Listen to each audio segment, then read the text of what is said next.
ఒక women point of వ్యూలో ఆలోచిస్తే ఇటు ఉద్యోగం, కన్సీవ్ అయినప్పుడు ఈ ప్రెగ్నెన్సీ, డెలివరీ అయిన తర్వాత పిల్లల రక్షణ, పోషణ ఇది చూసుకోవడంలో ఈ ఉద్యోగం ఒకలాంటి డెఫినెట్గా మానసికంగా చాలా నలిగిపోతారు కదండి. చాలా అంటే ఇప్పుడు ఈ జనరేషన్ చాలా ఎక్కువగా నలిగిపోతారండి. ఎందుకంటే న్యూక్లియస్ ఫ్యామిలీస్, తల్లిదండ్రుల సపోర్ట్ అనేది కూడా చాలా తగ్గిపోతుంది ఇప్పుడు. ఇంకోటి ఏంటంటేనండి, ఫర్ ఎగ్జాంపుల్ మన యాటిట్యూడ్స్. ఈరోజు కొన్ని కుటుంబాల్లో లేడీ యొక్క పేరెంట్స్ని ఇన్వైట్ చేస్తారు, వైఫ్ పేరెంట్స్ని ఇన్వైట్ చేస్తారు. కొన్ని కుటుంబాల్లో హస్బెండ్ పేరెంట్స్నే ఇన్వైట్ చేస్తారు. కొన్ని కుటుంబాల్లో రేరెస్ట్ ఆఫ్ ద రేర్ ఇద్దరు పేరెంట్స్ని ఇన్వైట్ చేసి హ్యాపీగా ఉంటారు అందరూ కలిసి. ఈ క్లాషెస్ అనేవి చాలా ఎక్కువ ఉంటాయి. ఫర్ ఎగ్జాంపుల్ వైఫ్ తరఫు నుంచి ఎవరైనా వచ్చారంటే husband may not like, husband తరఫు నుంచి ఈ రకమైన యాటిట్యూడ్స్ ఈ జనరేషన్లో చాలా ఎక్కువగా ఉన్నాయి. కాబట్టి they are not getting any elderly support. Whereas మా కేసులో we are very lucky, both of us. We were inviting our people, they are there to help us. నా హస్బెండ్ కూడా నా కుటుంబాన్ని తన కుటుంబం కన్నా ఎక్కువగా చూసుకునేవాడు అని చెప్పేసి మా వాళ్ళు ఎక్నాలెడ్జ్ చేస్తారు. మా నాన్నగారు కానీ అమ్మగారు కానీ నాకు అల్లుడు కాదండి, నాకు కొడుకు కన్నా ఎక్కువ అని. అలా మా సిస్టర్స్ కూడా ఏంటంటే మా బ్రదర్స్ కన్నా ఎక్కువ మా బావగారు అని అలాగనమాట. ఆ ఫ్యామిలీ సపోర్ట్ అనేది ఇక్కడ మిస్ అవుతున్నామేమో ఈ జనరేషన్ అని అనుకుంటాను. ఎందుకంటే it's not that we cannot effort, but attitudes. అందుకని పిల్లల్ని పెంచటం కానీ, పిల్లల్ని కనడం, పిల్లల్ని పెంచడం, వాళ్ళ స్కూలింగ్ అంతా చాలా స్ట్రెస్ఫుల్, చాలా strenuous. Because there is nobody. You have to just leave the child in a day care, and day care centres are all that not reliable. Creche ఇవన్నీ కూడాను tension tension tension, and tension కూడా ఎక్కువగా lady has to take all the tensions. And పెళ్ళి తర్వాత పెళ్ళి అనేది night Meyer, పిల్లలు ఇంకా నైట్ మేర్ అయిపోయి అది ఆ స్ట్రెస్ అనేది వర్కింగ్ విమెన్ మీద ఇప్పుడు ఎక్కువగా కనిపిస్తుంది.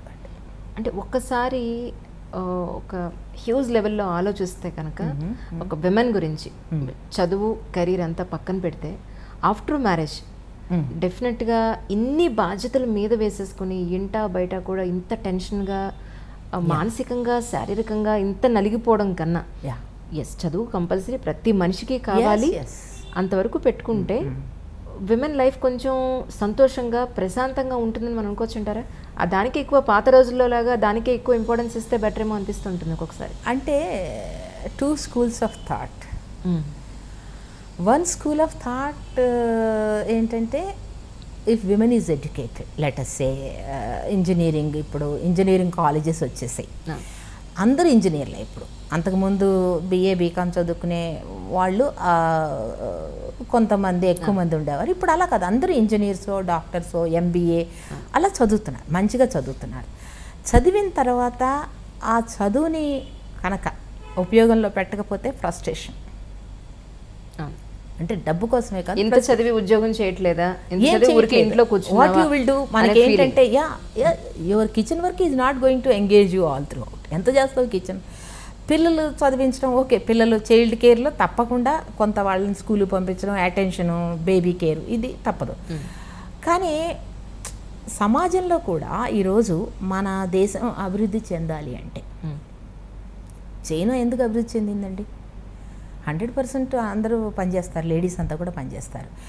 ఇన్స్టెడ్ ఆఫ్ ఐడిలింగ్, ఇది వాళ్ళ చదువుకుని ఆ విద్యని వేస్ట్గా పోనిచ్చుకునే కన్నా సమాజానికి ఉపయోగపడేలా ఏదైనా ఉద్యోగం చేయడం అనేది వెరీ ఐడియల్ సిచ్యువేషన్.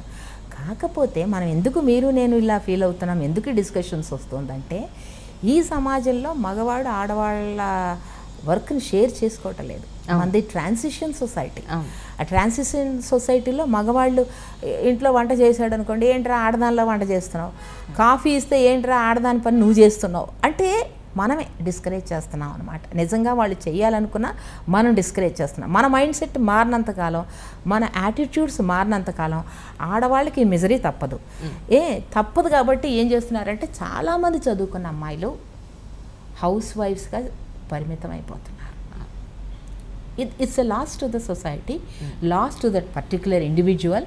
అండ్ వాళ్ళకి నిజం చెప్పాలంటే ఫ్రస్ట్రేషన్ కూడా. బట్ ఫ్యామిలీ సపోర్ట్ ఉన్నప్పుడు మాత్రమే ప్రశాంతంగా ఒక విమెన్ బయటికి వెళ్ళి వర్క్ చేయగలుగుతున్నారు. ఎస్, లేకపోతే మాత్రం they are under terrible stress and strain. And moreover wife and husband 2 different స్టేషన్స్లో పంచినప్పుడు ఇట్స్ సమ్ మోర్ స్ట్రెయిన్. ఆయన ఎక్కడో ఉంటాడు, ఈవిడ ఎక్కడో ఉంటుంది. పిల్లల బాధ్యత ఇన్వేరబుల్లీ లేడీ మీద ఉంటుంది. ఒకవేళ లేడీ బయటకు వెళ్ళి పనిచేసినా కూడా పిల్లలకి సెల్ ఫోన్లో మ్యాథ్స్ ట్యూషన్ చెప్పాల్సిన బాధ్యత కూడా తల్లి మీద ఉంటుంది. అవును. సో ఇది జాయింట్ ఫ్యామిలీ సిస్టమ్ బ్రేకప్ అయిపోయి ఈ రకమైన సమస్యలు వస్తున్నాయేమో అని. ఇంకోటి ఏంటంటే society as a whole we're least tolerant. మనం ఏది ఎవరితో షేర్ చేసుకోవడం మనం ఇష్టపడలేదు. మనం చాలా సెల్ఫ్ సెంట్రిక్గా తయారైపోతున్నాం అనమాట. ఏది షేర్ చేసుకోం. మన బాత్రూమ్ షేర్ చేయం, మన బెడ్రూమ్ షేర్ చేయం, మన ఇల్లు ఎవరితో షేర్ చేసుకోం, మన సంభాషణ టెలిఫోన్ సంభాషణ ఎవరితో షేర్ చేయం, ఏది కూడా షేర్ చేయం మనం. We are to ourselves. ఈ attitude is a very dangerous attitude. That's why more and more people ఇప్పుడు they are feeling lonely, they are feeling isolated, they are taking up to maybe drugs, maybe drinking, maybe you know ఒక ఫేస్బుక్లో ఒక you know చాలా very unhealthy postings చేయడం shows their frustration అన్నమాట. It's not good. Joint family system is actually very good.